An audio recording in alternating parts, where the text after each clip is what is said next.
You want to know more about the Google Nexus 4, but you don't want to spend 20 minutes watching two-part video reviews? This is the review for you. How's it going, guys? I'm Aaron from PhoneDog.com, and it's the snapshot review of the Google Nexus 4, where we take all that review goodness and pack it down into a quick, short video where we tell you what's great, what's not so great, and whether we recommend this device. It's the Google Nexus 4 snapshot video review, and it kicks off right now. It's the Google Nexus 4 snapshot video review where we take all that review goodness from our two-part video reviews and condense it down into a quick and easy video where it's easy to digest and helps you in your buying decisions. Our full video reviews aren't going away anytime soon, but this gives you the ability to kind of condense it down and figure out what's best for you in the smartphone world. Let me know what you think of this video content format. Like it? Thumbs it up on YouTube and say, Aaron, you're awesome. Thumbs it down on YouTube and say, Aaron, you're stinky. But let's be honest, I'm not stinky because I put on cologne this morning before I came into work. So I'm not stinky. I'm really not stinky.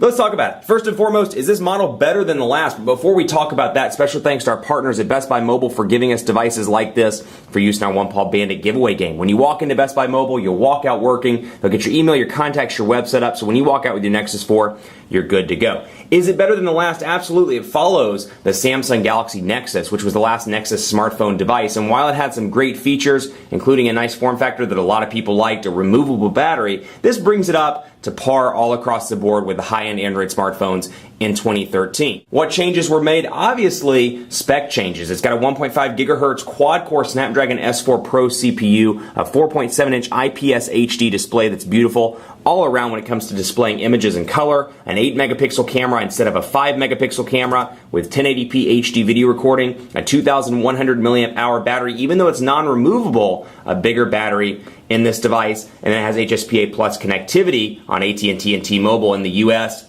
and then of course then Jelly Bean, Android 4.2.1, the latest version on the Nexus 4. So better yet, you know what's really great about this device is packing a killer price point. $299 for the 8GB model, $349.99 for the 16GB model. Better yet, that's available unlocked. So you're getting an Android smartphone full retail for $300 with features that are as incredible as the Nexus 4. How's the hardware on this device? This is probably the biggest selling point for this device. If you're looking for the iPhone 5 of the Android world, this is probably your device. It's a beautiful device. It brings the Nexus line up when it comes to specs and when it comes to hardware. Beautiful glass back, glass on the front, really a nice design that really exudes high-end build quality, and keeping in mind that it's $299, it's really an incredible price point. The software user interface, it's running Android 4.2.1, but it's running a completely vanilla version of Android. And as you can see here, there are no carrier installed applications. It's all Google. You've got Chrome integration, Google Plus integration, all that good stuff.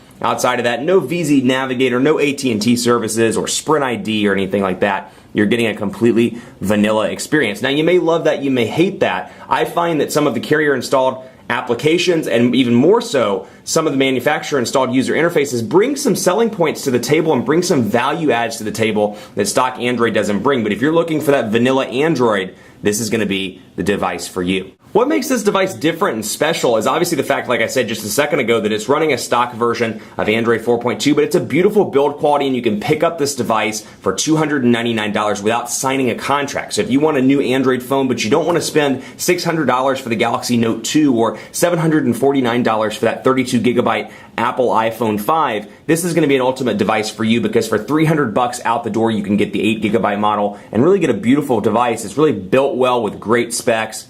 For $300, you really can't beat that. That's what makes it different. Google's really working this price point hard and really trying to build the Nexus line into a family of devices with the Nexus 7 and with the Nexus 10. Two big things I liked about this device. One is obviously the design. It's a beautifully crafted Android device for an incredible price. And two, the fact that it's fast. It's got a 1.5 gigahertz quad-core Snapdragon S4 Pro CPU. It's fast and does everything you throw at it, including quickly pulling down the notifications bar, doing quick and easy settings like that, or doing stuff that's a little bit more intense. Things like camera, with the 8-megapixel camera, everything loads incredibly fast, and you can quickly take pictures and then quickly move back to the home screen. It's intended to be a fast device. Multitasking is great all around. There are a couple things I'd change on this device when it comes to software. I really think Android 4.2.1 brings a lot of great things to the table, and of course stock Android purists are going to love this. Little things like being able to move to the camera from the lock screen, great improvements from Android 4.1. That said, of course, you have the Google Now improvements as well. That said, would love to see some of the value adds that we see on HTC's Sense user interface and Samsung's TouchWiz user interface.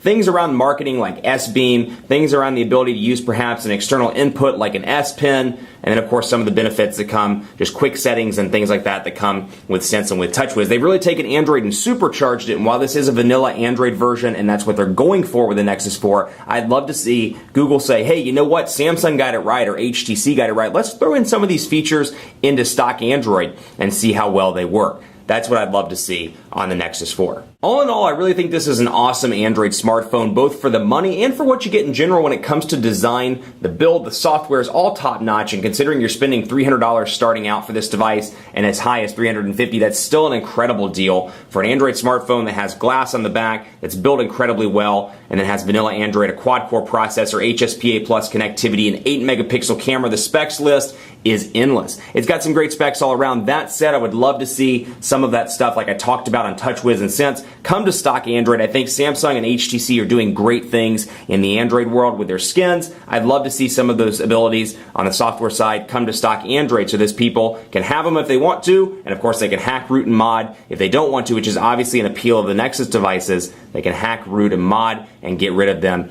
if they see fit. Keep it locked on PhoneDog.com for continuing coverage, and let me know what you think of these Snapshot video reviews. Quick and easy. Thumbs it up on YouTube, thumbs it down on YouTube. Let me know what you think on Twitter at PhoneDog_Aaron. Thanks for watching. As always, we'll see you next time.